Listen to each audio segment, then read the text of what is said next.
Let's talk about the Opel Astra. The Opel Astra has been around since 1991, replacing, or rather being the next generation version of the Kadett, after GM decided on a global naming strategy for each market, regardless of what the brand is. I have since driven the Opel Astra, the new one, back in 2022, and I rather enjoyed it. But as I've said before, I've never been a huge fan of Opel vehicles, especially the older ones, after a particularly negative experience with an Opel that we used to own. Today, I'm driving an older Opel model to see if my mind could be changed. Ladies and gentlemen, welcome to Core Motive. This is a 2013 Opel Astra Sports Tourer.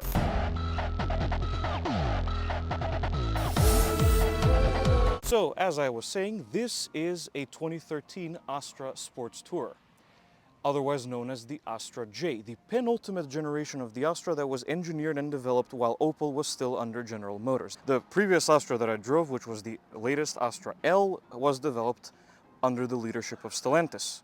The Astra J was introduced in 2009, following the insignia as the introduction of Opel's new design language at the time. This is a 2013 model, so as you can see, by the turn signals in the lower part of the front bumper and the slightly different grille design, this is a facelift Astra, and as I said before, it's a sports tourer, which means wagon. This is actually one of 4 different body styles that this generation of Astra was offered in. There was classic 5-door hatchback, there was a sedan, there was the sports tourer wagon, and there was the rather lovely looking 3-door Astra GTC. And obviously, in the UK, this car was called the Vauxhall Astra. In Australia, it was called the Holden Astra, and in a few other markets, it had some variations of those names as well. The Astra J was underpinned by General Motors' Delta II platform, which also underpinned a whole bunch of other front-wheel drive models in the lineup, like the Chevy Cruze. It went out of production in 2015, after which it was replaced by the Astra K, the final Astra to be engineered by General Motors. Today's example, as you can see, is as I've said 100 million times already, is a wagon. It's a 2013 model. It has the 1.7-liter diesel engine, and it has about 190,000 kilometers on the odometer. Actually, just over 190,000. And it's obviously used. It belongs to a very close friend of the channel, and it was imported recently from Italy, because we like our imports here. The Astra J was one of Opel's significations.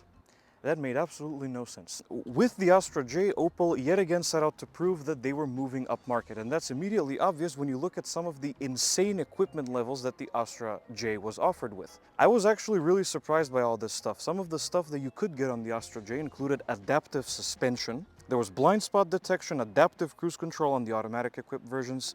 It had traffic sign recognition way before the Ford Focus made a huge deal about that sort of thing in 2011. And it also was available with seats approved by the German Campaign for Healthy Backs, which is still the case today. So, pretty good stuff, all things considered. This is the Opel's busty ass. It's very nice. Look at the sturdy thickness of it. So now that I've dropped a whole bunch of Astra lore onto you, it's time to talk about the thing we usually start with, which is the design. Now, I know I said at the beginning that I was never a huge fan of older Opel vehicles, but I have to say that this era of Opel, so from 2008 to 2015, 16-ish, is peak Opel design for me. The Astra is a fantastic looking C-segment hatchback, and it's in some ways a lot better looking than the rivals, especially the Golf, which was just a Golf. I like the front end styling on the Astra, and I love the grille and the wings, the little winglets that flank the Opel badge in the center. And I like the general profile and the sort of, I don't want to say bulkiness because that's not the correct term, but it's like squat, like it's a little more, like it has more muscle. I'm sorry, this sounds ridiculous, but bear with me. It sounds like it has more muscle. It looks, rather, that it has more muscle compared to some of the more regularly styled competitors. And I love it for that, and that's helped by the big wheel arches that can fit up to 19-inch wheels in some of the models. And it goes without saying because I love wagons, but I love the look of the wagon as well. So let's start, as we normally do, after talking about the design, with the cargo area. Just real quick, I want to show you the key. This is the spare key, as you can see by the fact that it's smaller. The actual key for the car has a switchblade mechanism and a few other buttons and commands. I'll show that on the screen so you can compare and contrast. But anyway, unlocking the doors. Thank you. Unlocking the doors. And it makes a lovely mechanical clunk when you unlock or lock the doors. So let's check out the cargo area. This key doesn't have a trunk release, so we're gonna have to walk up to it and open it the old-fashioned way. And you see a trunk full of stuff. So, with the rear seats up, the cargo area has 550 liters of space, which is an enormous improvement over the regular Astra's this much. If you do need more space, you can, of course, fold the rear seats down. I'm just going to move the cargo cover out of the way, where you'll see a whole bunch of stuff. This car is clearly being used for its intended purpose. But anyway, you have some storage shelves in here, and some little tie-down points down there, a little hook to hang your groceries and what have you. They fold away, this one, as you can see, like that. And of course the rear seats fold down. With the rear seats folded down, you have 1,550 liters of space. In other words, folding the rear seats down adds another precisely 1,000 liters to the cargo area, which is impressive. And because you have an adjustable floor, there's no hump transitioning from the cargo area to the rear seats. So you can use this whole shebang here pretty much uninterrupted. And of course you have this very convenient cargo cover that just slides into place. So good on Opel for that one. I'm not going to show you the automatic closing because there is no such thing. You just have to put in some elbow grease. What about the space in the back seat? Something that in theory a wagon should excel at. Well, let's have a look. Why do I always miss the door handle? Sorry about that. Let's just climb in here. And as you can see, again, my stats, 5'11.5" or 1.8 meters tall, and a Discord admin in width. Pretty good amount of knee room here. This driver's seat is obviously in my driving position. That's not good. It's a lot of hard plastic here. Maybe you should put like an entertainment system on the back to cover that up. But good amount of knee room, so even if there's a taller driver or if you're taller, you're gonna have plenty of room in here. And headroom is also pretty good. This back seat is also a perfect demonstration of how far we've come in the past 10 years. As you can see, there's absolutely nothing. There's no USB port and there's no center console that comes out of the middle seat. It's just a back seat. There's not much else to it. You have some door storage in there and your power window control, and that's it. And you know what? I love it for that. There's nothing that could distract you, or you can get into fights about not having enough USB ports. Just bring a power bank with you. But generally speaking, the space in the back is fantastic. And as you can see in here, just to prove it, headroom is excellent. So no problem transporting a bunch of people in the back of the Astra. And finally, we climb into the front. There's no keyless entry system, although there are power folding mirrors. They're just not tied to the door locks or anything like that. But anyway, a lot of chrome on the handle and a keyhole, something we also don't see very much of these days. Grab on the door handle, everything opens just as you'd normally expect.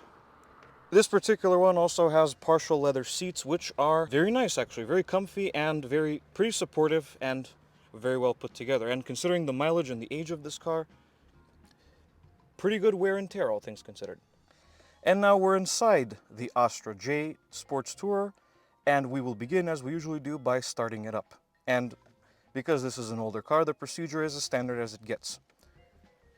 Foot on the brake and the clutch, neutralize it, take your key into the very General Motors ignition tumbler, twist it to turn the power on. It's complaining that the door's open, I believe. And then you don't have to hold the key in the on position, you can just twist it once and boom.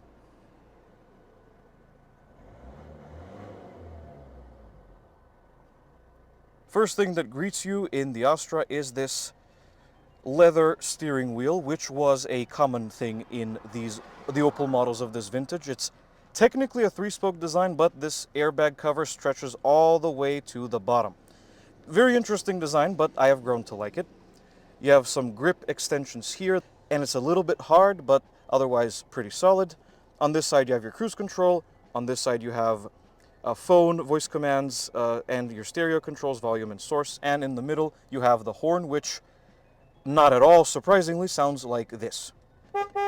this Astra is equipped with a 6-speed manual transmission. You could also get a 6-speed automatic in some of the engines, and this is a fairly pleasant experience, all things considered. It's a little notchy, but it's like in a crisp sort of way notchy, which is my favorite kind. I don't really mess around with manual transmissions in day-to-day life unless it's the VW Up that I own.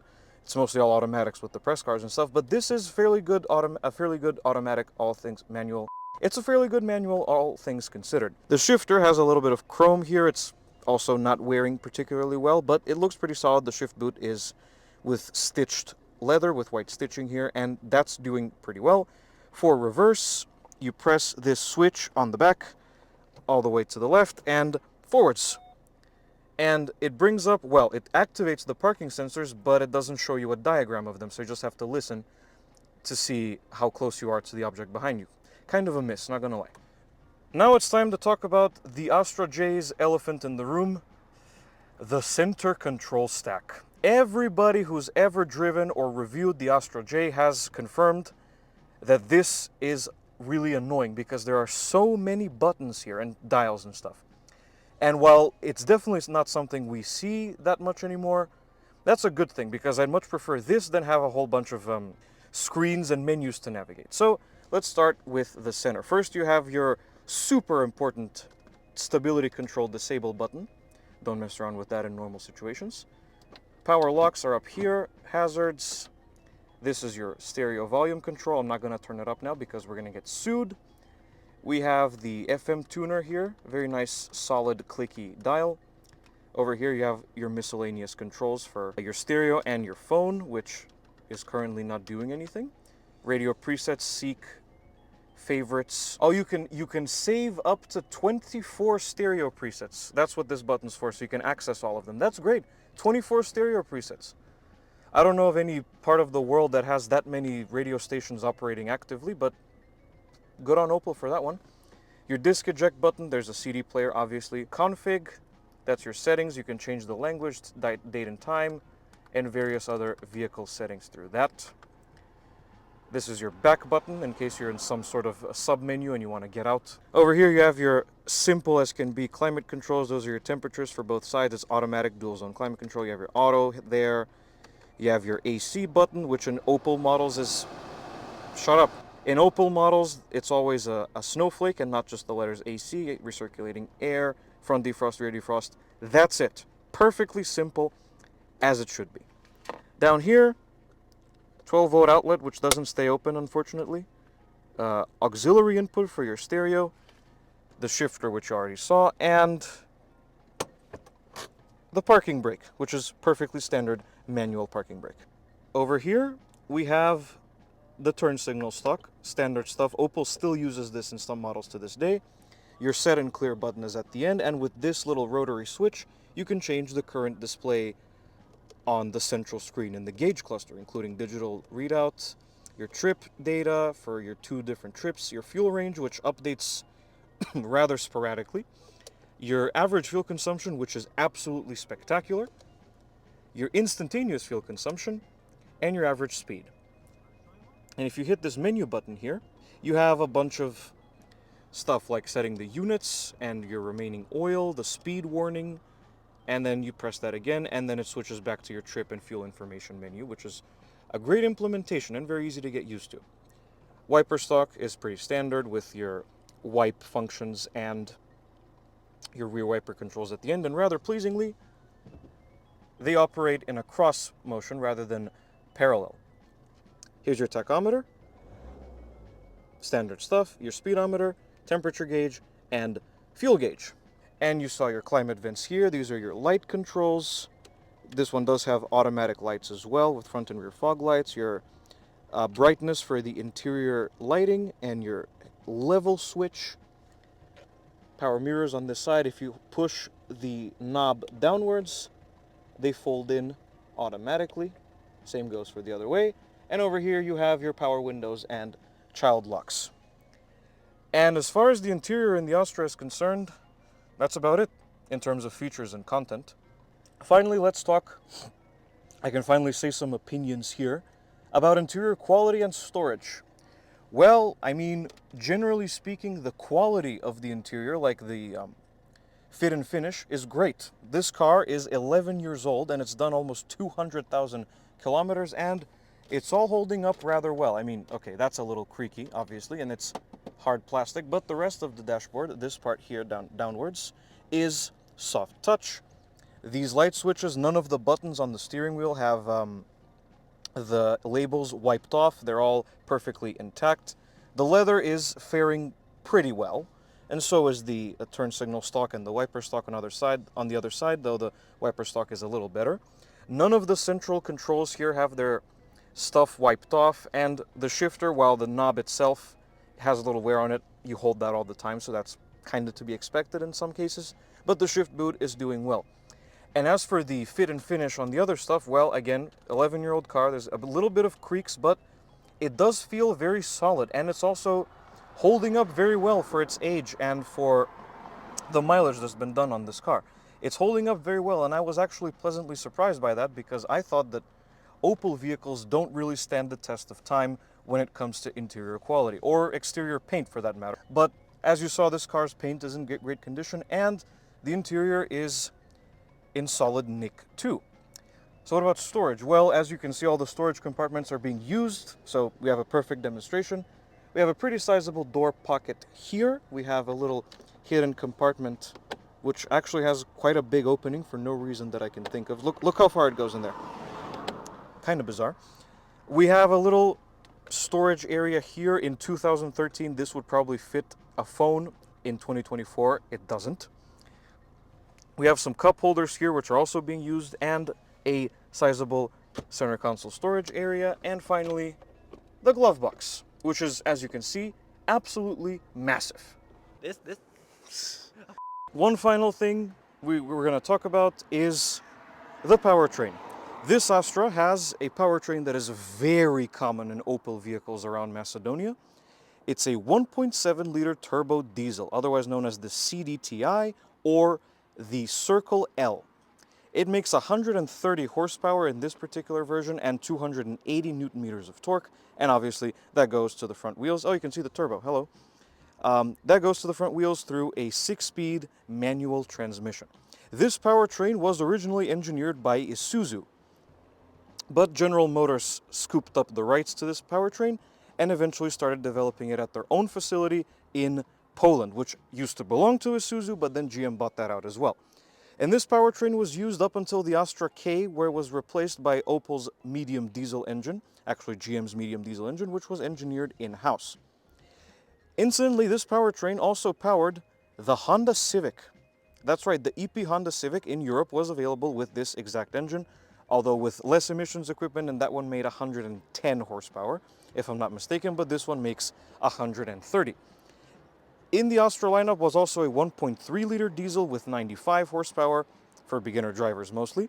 There was a 2 liter with 160, and there was a whole bunch of different turbo 4-cylinder engines available, a 1.4 liter for example, and a 2 liter with 276 horsepower in the Astra OPC, or the Astra VXR. So what's this engine like? Well, let's find out. It's time to take the Astra out on the road.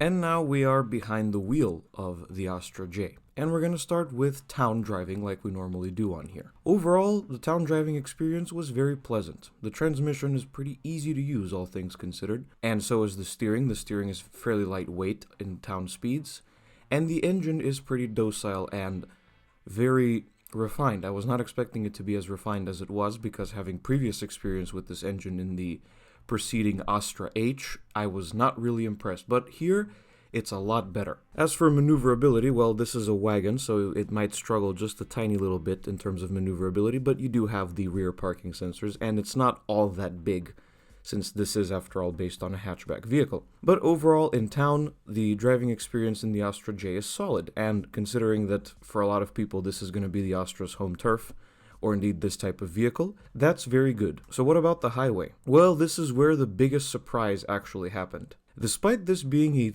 11-year-old car, and not exactly being a premium class of vehicle, it actually has better sound insulation and better NVH than a lot of the new expensive press cars that I deal with quite a bit. There was basically no wind noise, and the only reason why there was road noise is because of the bad roads that we drove on the highway. Once we got onto the freshly paved roads, there was basically nothing. So when Opel said that they were moving slightly upmarket with the Astra J, they definitely weren't kidding. I was actually really pleasantly surprised. Also, despite the engine having a seemingly lowly 130 horsepower, the amount of torque and the torque band and the gearing makes it plenty powerful enough for overtaking and other such things. It has no problem picking up some speed even in 6th gear on the highway. The only slight issue I had with the driving experience was the brakes, which were kinda useless.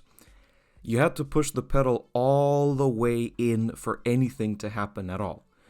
But then when you were to do that and then press the brakes again a little bit later, then they would work fine. But I'm told that it's an issue with this particular car. The brakes are, there's something wrong with the vacuum tube for the braking system or something along those lines. So I'm not going to generalize that the Astra J has bad brakes. It was just an issue with this particular one. But really that was the only monkey wrench in the driving experience here.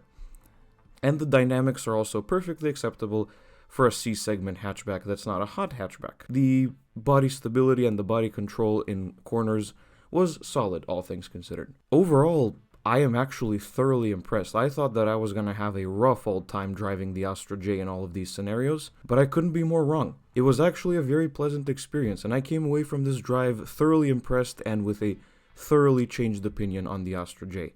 It's actually really good. Now, as I said before, the transmission is a little notchy, but it's the good kind of notchy, as I also said. It's a crisp type of notchy, and that's a good thing. And the gearbox is very surefire when you go to change gears rapidly, say if you're merging onto the highway. Also, the ride was very good. It wasn't the softest ride in the world, I'll admit, but it wasn't crashy either. It was very good at absorbing bumps in the road, despite having 17-inch wheels. Overall, a fantastic experience, considering what I previously thought of Opel vehicles of this vintage, and considering that this is a used car and just a C-segment station wagon that's not a premium car. So, as the title of this video says, really, I was totally wrong about the Opel Astra J. This is a fantastic C-segment hatchback, and if you're in the market for a used Astra J, it's definitely worthy of your consideration. There's a lot to like about it. And that's going to be about it for this video, ladies and gentlemen. Thank you so much for watching. If you liked it, be sure to hit like and subscribe to the channel.